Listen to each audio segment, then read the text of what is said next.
सभी दर्शकों को मेरा नमस्कार।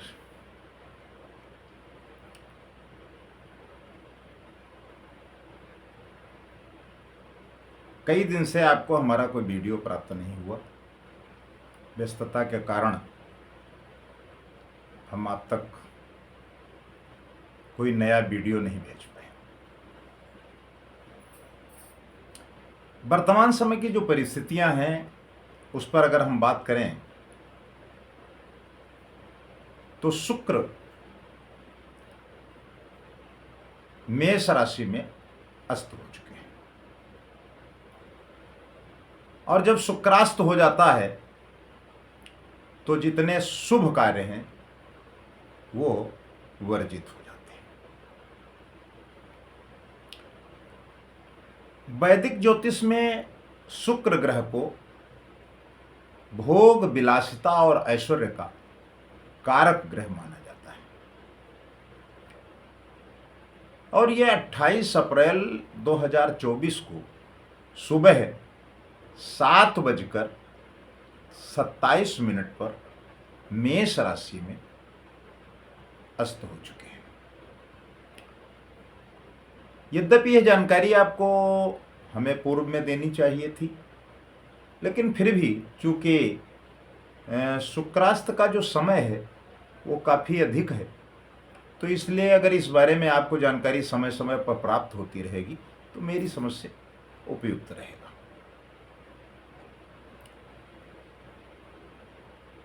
शुक्र की अस्त अवस्था में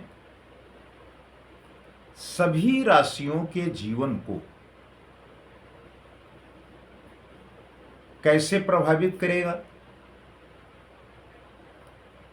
इन सभी बातों से हम आपको अलग अलग वीडियो बना करके जानकारी उपलब्ध कराने का प्रयास करेंगे, और साथ ही हम आपको उन सरल उपायों के बारे में भी जानकारी देंगे जो शुक्रास्त के दुष्प्रभाव को कम करने वाली स्थितियां कैसे बनेंगी।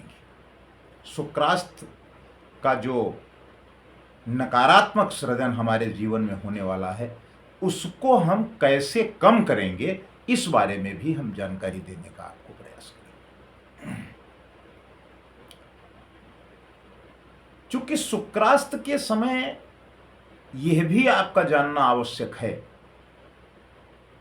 यद्यपि हमारे बहुत से ज्योतिषाचार्यों ने इस बारे में आपको जानकारी उपलब्ध कराई होगी, फिर भी अपने अपने मतानुसार सभी लोग आपको बताने का प्रयास करते हैं, और हम भी ये कोशिश करते हैं अनुसंधान करके कि आपको अच्छे से अच्छी जानकारी उपलब्ध कराने का प्रयास करें और आप उसका ज़्यादा से ज़्यादा लाभ उठा सकें। तो ज्योतिष में शुक्र ग्रह का महत्व क्या है, इस विषय पर भी चर्चा जब तक नहीं होगी तब तक आपको इस बात की अनुभूति नहीं होगी कि अगर शुक्रास्त हो गया है तो उसका हमारे जीवन में क्या प्रभाव पड़ने वाला है। शुक्र जो है वो स्त्री ग्रह माना जाता है, जो प्रेम, सौंदर्य और आनंद का कारक ग्रह। ज्योतिष के क्षेत्र में भी ये इन्हीं क्षेत्रों का प्रतिनिधित्व करते हैं। इनका शासन धन, आसपास की सुंदरता या साज सज्जा और लग्जरी वस्तुओं आदि पर भी होता है। हालांकि शुक्र ग्रह मुख्य रूप से किसी व्यक्ति के जीवन में प्रेम या रोमांस करने के तरीके को दर्शाते हैं, जैसे कि हम अपनी भावनाओं या प्रेम का इजहार करते हैं और रिश्ते को किस तरह आगे लेकर जाते हैं। ऐसे में यदि आपका स्वामी ग्रह शुक्र है तो आपका जीवन प्रेम और स्नेहपूर्ण होगा, ऐसा ज्योतिष का मत है, और ऐसा ज्योतिष का शुक्र ग्रह के प्रति अनुसंधान और सिद्धांत है। अब जब ये अस्त अवस्था में होंगे तो आपके जीवन में कैसा प्रभाव डालेंगे। वैदिक ज्योतिष में शुक्र को हमारे जीवन में बहुत महत्वपूर्ण माना गया है। जिन जातकों की कुंडली में शुक्र ग्रह मजबूत होता है, वो अपने जीवन साथी के साथ खुशहाल जीवन जीने में सक्षम होते हैं। ऐसे लोगों को घूमने फिरने का बहुत शौक होता है और अक्सर यह अपनी जीवन शैली में बार बार बदलाव करते नजर आते हैं। हालांकि यह अपनी जिंदगी को सुख सुविधाओं से पूर्ण बनाने के लिए निरंतर प्रयासरत रहते हैं। अगर शुक्र ग्रह आपकी कुंडली में मजबूत है तो आपका जीवन प्रेम और आनंदमय रहेगा, ऐसा ज्योतिषीय मत है। और विभिन्न जन्म पत्रों में जिनमें शुक्र ग्रह स्थिति बहुत मजबूत रही है, उनका जब मूल्यांकन किया गया है तो इसी तरीके की परिस्थितियां निकल करके सामने आई। अब जब शुक्र अस्त अवस्था में चले जाते हैं तो फिर जिनका शुक्र मजबूत है, क्या उनके लिए भी संकटकालीन स्थिति पैदा होती? तो इसके लिए आपका यह जानना बहुत आवश्यक है कि ज्योतिष में ग्रह की अस्त अवस्था क्या होती है। क्योंकि समय समय पर शुक्र ही नहीं, बाकी और भी ग्रहों का अस्त होना, मार्गी होना, गोचर में जाना, बकरी होना, ये सब भिन्न भिन्न तरीके की परिस्थितियों से हमारे जो ग्रह गुजरते हैं, उसका हमारे जीवन पर समय समय पर बड़ा अच्छा प्रभाव भी होता है और अच्छा इसका दुष्परिणाम भी हमारे जीवन में आता है। तो ज्योतिष में किसी ग्रह का अस्त होना एक ऐसी अवस्था है जो उस समय घटित होती है जब कोई ग्रह सूर्य के बेहद करीब चला जाता है।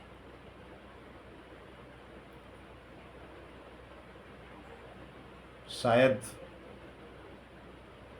हमारी बात समझने में आपको कुछ अटपटा सा लगे, तो इसको और सरल भाषा में हम आपके सामने रखते हैं। जब भी कोई ग्रह सूर्य के बेहद नजदीक पहुंच जाता है तो उस अवस्था को हम अस्त अवस्था कहते हैं। इसी क्रम में शुक्र की अस्त अवस्था आई है। अब जब ये अस्त हुए हैं तो मेष राशि में अस्त हुए हैं। मेष राशि जो है वो मंगल के स्वामित्व वाली राशि है। हालांकि प्रत्येक ग्रह अपनी अस्त अवस्था में शक्तिहीन हो जाते हैं। हम उदाहरण के तौर पर आपके सामने एक बात रखते हैं कि जब शनि सूर्य की राशि में अस्त होते हैं, उस समय किसी जातक को कैरियर, काम के दबाव, कैरियर में संतुष्टि का अभाव और सराहना न मिलने जैसी समस्याओं का सामना करना पड़ता है।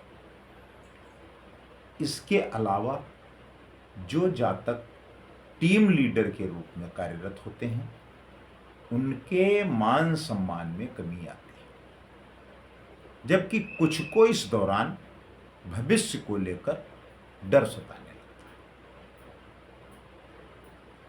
तो ये हमने शनि की अस्तावस्था के बारे में आपको जानकारी दी उदाहरण के तौर अब जब मेष राशि में शुक्र अस्त होंगे तो उसका क्या प्रभाव होगा। मेष राशि जो है वो मंगल देव की राशि है और मेष में स्थित शुक्र महाराज जब सूर्य के करीब जाएंगे तो वो अस्त हो जाएंगे। ऐसे में जो जातक किसी रिश्ते में हैं या किसी से प्रेम करते हैं, उनके जीवन से खुशियां, प्यार और संतुष्टि नदारद रह सकती है, वो परेशान हो सकते हैं। शुक्र मेष राशि में अस्त के दौरान आपको नए रिश्ते में प्रवेश करने या फिर विवाह के बंधन में बंधने जैसे कार्यों को करने से बचने की सलाह दी जाती है, क्योंकि ऐसा करने से आपको अपने जीवन में समस्याओं का सामना करना पड़ सकता है। आपके रिलेशनशिप में भी परेशानियां उत्पन्न हो सकती हैं, लेकिन अगर आपका विवाह शुक्र की अस्त अवस्था के दौरान होने जा रहा है और आपके रिश्ते में तनाव चल रहा है, उनमें अब कमी आने की आशंका है। इन लोगों को पार्टनर के साथ अपना रिश्ता बहुत ध्यान से संभालना होगा। शायद जिस बात को मैं आपको बताने का प्रयास कर रहा हूं वो बात आप आसानी से समझ लें। हालांकि शुक्र की अस्त अवस्था आपके रिश्ते को संवेदनशील बनाने का काम करेगी, जिसकी वजह पारिवारिक जीवन में पैदा होने वाली समस्याएं हो सकती हैं। कहने का अभिप्राय ये है कि जब शुक्र की अस्त अवस्था हो, उस दौरान आपको नए रिश्ते, वैवाहिक जीवन, प्रेम संबंधों के प्रति थोड़ा सा उदासीन रहना चाहिए, उनसे बचना चाहिए। यदि आप उस समय ऐसा कोई जुड़ाव करते हैं तो आपके जीवन में परेशानियां पैदा हो सकती हैं, संकटकालीन स्थिति आ सकती है। इसलिए जब शुक्रोदय हो जाए तभी आप अगर इस कार्य को करें तो आपके लिए बहुत अच्छा रहेगा। आगे हम आपको राशि के अनुसार मेष से मीन तक शुक्रास्त की नकारात्मक और सकारात्मक ऊर्जा का जो सृजन हो रहा है, तो किसको लाभ होगा, किसको हानि होगी, कौन खुशहाल होगा, कौन परेशान होगा, इन सब बातों के बारे में भी हम आपको जानकारी देने का पूरा प्रयास करेंगे। आप हमारे साथ जुड़े रहें। एस्ट्रो वेद प्रकाश शास्त्री हमारे चैनल को सब्सक्राइब करें ताकि जो हमारा नया नोटिफिकेशन है वो आप तक पहुंचता रहे। नमस्कार।